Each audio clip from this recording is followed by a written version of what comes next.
இந்த ஷாம்பு பாருங்கள் எவ்வளவு நம்மளுக்கு நல்லா திக்கான கன்சிஸ்டன்சியில் கிடச்சிருக்கு. நல்ல ஜெல்லி மாதிரி இருக்குது இந்த ஷாம்பு.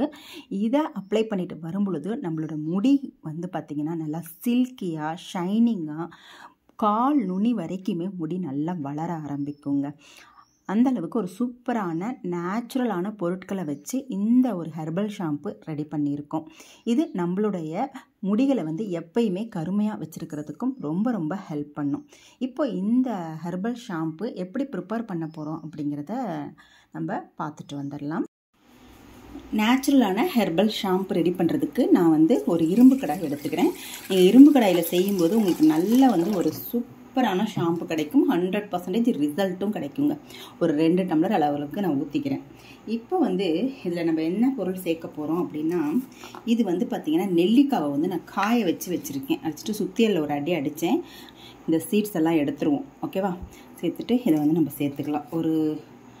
ஒரு 4-5 நெல்லிக்காய் அளவு நான் எடுத்துக்கிறேன். இந்த மாதிரி போட்டுக்கோங்க. ஃபுல்லாக காஞ்சிருந்தாலும் பரவாயில்ல, அதை நெல்லி முள்ளி அப்படின்னு சொல்லுவாங்க. இல்லை நீங்கள் உங்ககிட்ட எதுவுமே இல்லைன்னா நெல்லிக்காய் பவுடர் கூட நீங்கள் சேர்த்துக்கோங்க.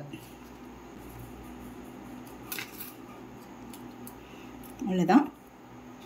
நான் ஒரு 5 கிட்டக்க நான் எடுத்திருக்கேன்.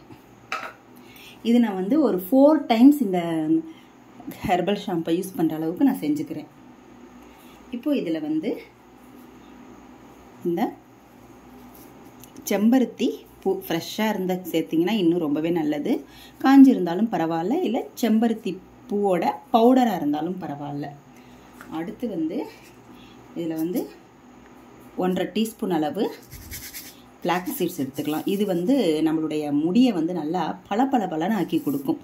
நல்லா ஷாம்பு போட்டு ஹேர் வாஷ் பண்ண உடனே நம்மளுடைய முடி பார்த்திங்கன்னா நல்லா ஷைனிங்காக மாறும். அடுத்து இதில் கிராம்பு ஒரு 4 சேர்த்துக்கிறேன். கிராம்பு நம்மளோட ஸ்கேல்பில் இருக்கிற பிரச்சனைகள் எல்லாத்தையுமே தீர்த்து கொடுக்கும். ஹேர் க்ரோத்துக்கும் செம்மையாக ஹெல்ப் பண்ணும். ஒரு பிடி அளவு கருவேப்பிலை சேர்த்துக்கிறேன். நான் காஞ்சது சேர்த்துருக்கேன். உங்ககிட்ட ஃப்ரெஷ்ஷாக இருந்தாலும் சேர்த்துக்கோங்க. நல்லா மிக்ஸ் பண்ணி விட்டுட்டு இதில் நம்ம கருஞ்சீரகம் கொஞ்சமும் சேர்த்துக்கலாம். ஒரு 1/2 டீஸ்பூன் கிட்ட கருஞ்சீரகம் சேர்த்துக்கலாம். கருஞ்சீரகம் நம்மளுடைய ஹேர் க்ரோத்தை நல்லா இன்க்ரீஸ் பண்ணி கொடுக்கும். இப்போ இதை நம்ம ஸ்டவ் மேலே வச்சு நல்லா கொதிக்க விடணும். சிம்மிலேயே வச்சு கொதிக்க விடணும். நல்லா பாதிக்கு கீழே குறையணுங்க. அந்த அளவுக்கு நல்லா கொதித்து நமக்கு ஒரு சூப்பரான ஒரு டிகாஷன் மாதிரி கிடைக்கும். இப்போ இதை வச்சு தான் நம்ம ஷாம்பு ரெடி பண்ண போகிறோம். ஓகேவா? அந்த டிகாஷனை நம்ம ஹேரில் அப்ளை பண்ணி சீரம் மாதிரியும் அப்ளை பண்ணிக்கலாம். நான் ரெண்டுமே எப்படிங்கிறத நான் சொல்கிறேன். ஸ்டவ் மேலே வச்சுட்டு சிம்மில் வச்சுட்டு நல்லா மிக்ஸ் பண்ணி விட்டுறேன். சிம்லேயே நல்லா கொதிச்சு வரட்டும். இப்போ நம்ம ஷாம்பு வாரத்தில் 2 நாள் போடுவோம் இல்லையா? அதுக்கு முன்னாடி நம்மளுடைய ஹேரை நல்லா மெயின்டைன் பண்ணணும். ஓகேவா? நம்மளோட ஹேரை மெயின்டைன் பண்ணுறதுக்கு நம்ம வீட்டில் ஹேர் ஆயில் இருந்தாலும் சரி, இந்த மாதிரி ஹேர் டே ஆயில் நீங்கள் ப்ரிப்பேர் பண்ணி எடுத்து வச்சுருந்தாலுமே சரிங்க. அது நம்மளோட சேனலில் நிறைய ஹேர் டே ஆயிலெலாம் நம்ம அப்லோட் பண்ணியிருக்கோம். தேவைன்னா போய் பார்த்துக்கோங்க பிளேலிஸ்ட்டில். இப்போ பார்த்திங்கன்னா இதில் இது இந்த எண்ணெய் எப்படி ப்ரிப்பேர் பண்ணேன் அப்படின்னா, அவுரி இலை இருக்கு இல்லையா? அவுரி இலை இல்லைன்னா அவுரி பொடி எதாக இருந்தாலும் பரவாயில்ல.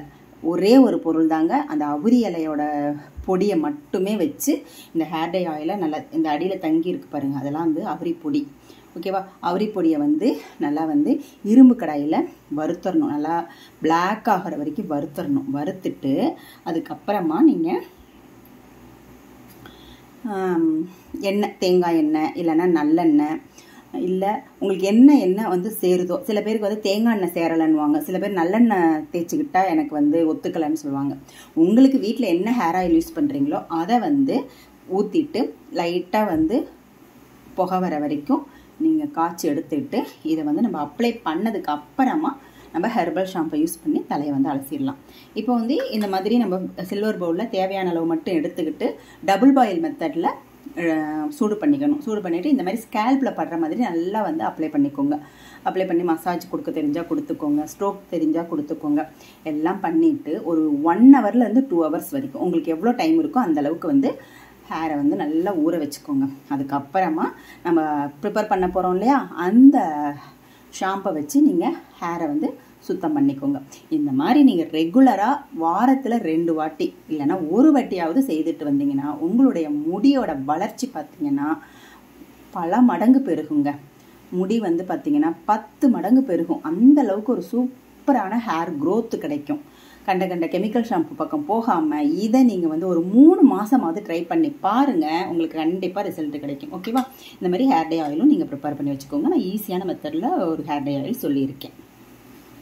இப்போது ஷாம்பு ப்ரிப்பேர் பண்ணுறதுக்கு தண்ணி நல்லா கொதிச்சிட்ருக்கு. நல்லா கொதித்து வரட்டும். நம்ம சேனலில் நிறைய வந்து ஹேர் டே ஆயில் வந்து அப்லோட் பண்ணியிருக்கோம். இன்ஸ்டன்ட் ஹேர் டே அப்லோட் பண்ணியிருக்கோம். சாதாரணமாக அப்ளை பண்ணக்கூடிய ஹேர் டே இதெல்லாமே நேச்சுரலான மெத்தடில் எப்படி ப்ரிப்பேர் பண்ணி அப்ளை பண்ணலாம் அப்படிங்கிற லைவ் ரிசல்ட்டோட நிறைய வீடியோஸ் அப்லோட் பண்ணியிருக்கோங்க. இந்த வீடியோவை புதுசாக பார்க்குறவங்க அந்த வீடியோஸும் போய் பாருங்கள். உங்களுக்கு எந்த ஹேர் டே ஆயில் இல்லை ஹேர் டே சூட் ஆகுதோ அதை நீங்கள் வந்து ஃபாலோ பண்ணிக்கோங்க. பாருங்கள், சிம்மில் வச்சு நல்லா வந்து சுண்டி வந்துருச்சு. இப்போ வந்து நம்ம ஸ்டவ் ஆஃப் பண்ணிவிட்டு வேறு ஒரு இரும்பு கடாயில் நம்ம வந்து இந்த டிகாஷனை வந்து வடிகட்டிக்கணும். ஏன்னா நம்ம சூடாக இருக்கும்போதே வடிகட்டினா தான், இல்லைன்னா இதில் நம்ம வந்து ஃப்ளாக்ஸ் சீட் சேர்த்துருக்கோம் இல்லையா, அது ஜெல்லி மாதிரி ஆயிடுச்சுன்னா நம்மளால் வடிகட்ட முடியாது. அதனால் நம்ம சூடாக இருக்கும்போதே இன்னொரு இரும்பு கடாயில் நம்ம வடிகட்டிக்கலாம். பாருங்கள், இப்போயே நல்லா கருன்னு நம்மளுக்கு டிகாஷன் கிடச்சிருக்கு. இப்போ நம்ம வந்து வடிகட்டிக்கலாம்.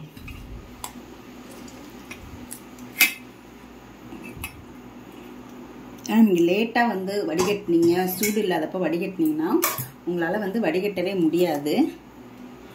நல்லா அழுத்தி விட்டுக்கோங்க. நல்லா ஜெல்லி மாதிரி இருக்குது இந்த டிகாஷன். ஏன்னா நம்ம இதில் வந்து ஃப்ளாக்ஸ் சீட் சேர்த்தோம் இல்லையா, அதே மாதிரி செம்பருத்தி பூ சேர்த்துருக்கோம். இது எல்லாமே நம்மளுடைய ஹேரை வந்து நல்லா ஷைனிங்காக ஆக்கிறதுக்கு ரொம்ப ஹெல்ப் பண்ணும். இது உடனே வடிகட்டிட்டேன் நான். பாருங்கள் எவ்வளோ திக்காக ஜெல்லியாக கிடச்சிருக்கு. இது வந்து அப்படியே ஒரு 2 மணி நேரம் 3 மணி நேரம் இந்த இரும்பு கடாயிலே இருக்கட்டும். இன்னுமே நல்ல கலர் சேஞ்ச் ஆகும். ஓகேவா? இப்போ ஆறுனாலும் பரவாயில்ல, உங்களுக்கு ஜெல்லி ஆனாலும் பரவாயில்ல. நம்ம ஷாம்பு தான் ரெடி பண்ண போகிறோம் இல்லையா. இது நல்லா அப்படியே ஆறிட்டு 3 மணி நேரம் இந்த இரும்பு கடாயிலே இருக்கட்டும். பாருங்கள், 3 மணி நேரம் அப்படியே விட்டாச்சு. எவ்வளோ கருன்னு நம்மளுக்கு மாறி இருக்குது பார்த்தீங்களா? எவ்வளோ ஜெல்லியாக இருக்குது. இந்த ஜெல்லி தான் நம்மளுடைய முடியை வந்து நல்லா சில்கியாக நல்லா பளபளன்னு வச்சுக்கோங்க. இதில் நம்ம வந்து ஷாம்பு செஞ்சு நம்ம ஹேரில் அப்ளை பண்ணும் பொழுது நம்மளுடைய முடிக்கு வந்து நல்ல ஒரு ஆரோக்கியம் கிடைக்கும். அதேமாதிரி ஸ்கேல்ப் எல்லாமே நல்லா ஆக்டிவேட் ஆகி ஹேர் க்ரோத் வந்து பார்த்திங்கன்னா பல மடங்கு நம்மளுக்கு கிடைக்கும். ஸோ இதிலேருந்து கொஞ்சமாக நம்ம எடுத்து வச்சுட்டு ஹேர் சீரமாகவும் நம்ம யூஸ் பண்ணிக்கலாம். நல்லா வந்து கொஞ்சமாக எடுத்துட்டு அதில் நல்லா தண்ணி ஊற்றி நல்லா மிக்ஸ் பண்ணிவிட்டு நல்லா ஒரு பாட்டிலில் ஊற்றிட்டு நம்ம ஸ்ப்ரே பாட்டிலில் ஊற்றிட்டு நல்லா ஸ்ப்ரே பண்ணிக்கலாம். நல்லா ஸ்கேல்ப்லாம் படுற மாதிரி ஸ்ப்ரே பண்ணிவிட்டு நல்லா மசாஜ் பண்ணிக்கிட்டு இருந்தீங்கன்னா உங்களுக்கு முடி வந்து பார்த்திங்கன்னா நல்லா நெடுன்னு வளர ஆரம்பிக்குங்க. அடர்த்தி அவ்வளோ சூப்பராக வரும். ஏன்னா ஸ்கேல்ப் எல்லாம் நல்லா சூப்பராக ஆக்டிவேட் ஆகும். ஓகேவா? இப்போ நம்ம வந்து இதில் கொஞ்சம் வந்து எடுத்து வச்சிடலாம். எடுத்துட்டு நம்ம எப்படி வந்து சீரம் ரெடி பண்ணுறதுன்றதையும் நான் காமிக்கிறேன். பாருங்க எவ்வளோ ஜெல்லியாக நம்மளுக்கு கிடச்சிருக்கு. ஓகேவா? இப்போ இது மாதிரி கொஞ்சமாக நான் எடுத்து வச்சுக்கிறேன். எடுத்துட்டு நல்லா வந்து தண்ணி ஊற்றி நல்லா மிக்ஸ் பண்ணிக்கலாம். இந்த மாதிரி தண்ணி ஊற்றி நல்லா மிக்ஸ் பண்ணிவிட்டு பாருங்க, நல்லா தண்ணி ஊற்றி மிக்ஸ் பண்ணிவிட்டு இதை வந்து ஸ்ப்ரே பாட்டிலில் ஊற்றிட்டு நம்ம ஹேரில் நல்லா வந்து ஸ்ப்ரே பண்ணிக்கலாம். ஓகேவா? இதை வந்து நம்ம ஹேர் சீரமாகவும் நம்ம யூஸ் பண்ணிக்கலாம். அடுத்து வந்து இது வந்து ஷாம்பா எப்படி வந்து நம்ம மாற்ற போகிறோம் அப்படின்றத பார்க்கலாம். இப்போ இது வந்து நம்ம வந்து நல்லா பாட்டிலில் கண்ணாடி பாட்டிலாக பார்த்து இந்த மாதிரி ஊற்றி வச்சுக்கோங்க. ஊற்றி இதை நீங்கள் ஃப்ரிட்ஜில் ஸ்டோர் பண்ணி வச்சுக்கலாம். இப்போது நம்ம ஷாம்பு எப்படி ரெடி பண்ண போகிறோம்னா உங்களுக்கு எவ்வளோ தேவையோ அந்த அளவுக்கு வந்து இந்த ஜெல்லியை வந்து நம்ம எடுத்துக்கலாம். நான் இந்த அளவுக்கு எடுத்திருக்கேன். உங்களுடைய ஹேருக்கு எவ்வளோ தேவையோ அந்த அளவுக்கு எடுத்துக்கோங்க. பாருங்க எவ்வளோ ஜெல்லியாக இருக்குது. இப்போ இதில் வந்து ஷாம்பு பேஸ் வந்து நான் சேர்த்துக்கிறேன். நீங்கள் வந்து வீட்டில் ஏதாவது நீங்கள் கெமிக்கல் ஷாம்பு வச்சுருப்பீங்க இல்லையா, அதை கூட நீங்கள் வந்து சேர்த்துக்கோங்க. நான் வந்து ஷாம்பு பேஸ் சேர்த்துக்கிறேன். சேர்த்துட்டு நல்லா மிக்ஸ் பண்ணி கொடுத்துருங்க. உங்களுக்கு எவ்வளோ தேவையோ ஷாம்பு அந்தளவுக்கு ப்ரிப்பேர் பண்ணிக்கோங்க. ஷாம்பா ரெடி பண்ணி கூட நீங்கள் ஃப்ரிட்ஜில் வச்சுக்கலாம். இல்லைன்னா அந்த ஜெல்லி அப்படியே தூக்கி ஃப்ரிட்ஜில் வச்சுட்டு தேவையானப்போ இந்த மாதிரி நீங்கள் வந்து ப்ரிப்பேர் பண்ணிக்கலாம். நல்லா மிக்ஸ் பண்ணணும். அப்போ தான் நல்லா பைண்ட் ஆகி ரிசல்ட் செம்மையாக இருக்கும். எவ்வளோ சூப்பராக இருக்குது பாருங்கள். நுரை நல்லா ஒரு தண்ணி ஊற்றி அலச நம்மளுக்கு வந்து செம்மையாக நுரை வரும். இந்த மாதிரி நீங்கள் வாரத்தில் 2 வாட்டி தலை குளிக்கும் போது இந்த மெத்தடில் நீங்கள் ஷாம்பு ப்ரிப்பேர் பண்ணி அப்ளை பண்ணிட்டு வாங்க. அது மாதிரி நான் சொன்னேன் இல்லையா, ஹேர் டே ஆயில், அதை வந்து நல்லா வந்து நம்ம வீட்டிலேயே ப்ரிப்பேர் பண்ணிவிட்டு நீங்கள் எந்த ஒரு ஹேர் டே ஆயில் வேணாலும் ப்ரிப்பேர் பண்ணிக்கோங்க. நான் வந்து அவுரி பொடியை வச்சு ஹேர் டே ஆயில் எப்படி பண்ணுறதுன்னு சொல்லியிருக்கேன். அதை கூட நீங்கள் ஃபாலோ பண்ணிக்கோங்க. ஓகேவா? செய்துட்டு நல்லா வந்து ஷாம்பு போட்டு ஹேர் வாஷ் பண்ணிட்டீங்க அப்படின்னா உங்களுடைய முடி வந்து நல்லா பளபளன்னு சில்கியாக இருக்குங்க. ஓகே ஃப்ரெண்ட்ஸ், இந்த வீடியோ உங்களுக்கு கண்டிப்பாக யூஸ்ஃபுல்லாக இருக்கும். ஒரு வாட்டி நீங்கள் இதை செய்து பாருங்கள். ஒரு வாட்டினா ஒரு 3 மாதமாவது ட்ரை பண்ணுங்கள். ட்ரை பண்ணி பார்த்துட்டு உங்களுடைய ஃபீட்பேக் என்ன அப்படின்றத நம்ம கமெண்ட் செக்ஷனில் சொல்லுங்கள். இந்த வீடியோ உங்களுக்கு பிடிச்சிருந்துச்சுன்னா லைக் பண்ணிக்கோங்க. நம்மளுடைய சேனலை சப்ஸ்கிரைப் பண்ணிக்கோங்க. அடுத்து ஒரு நல்ல பதிவில் நான் உங்களை மீட் பண்ணுறேன். தேங்க்யூ.